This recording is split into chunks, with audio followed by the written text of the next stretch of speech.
శ్రీకాకుళం జిల్లాలోని 30 మండలాలైతే ఉన్నాయి. వాటి పేర్లు ఏంటో ఒకసారి చూసేద్దాం.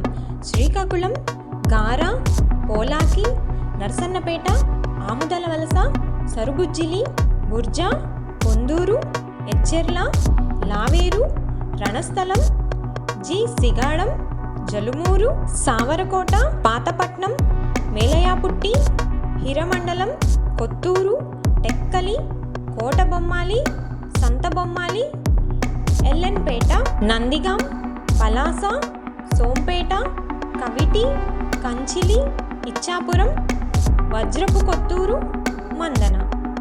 శ్రీకాకుళం జిల్లాలో మీరుంటున్నట్లయితే మీ మండలం పేరేంటో కామెంట్ అయితే చేయండి.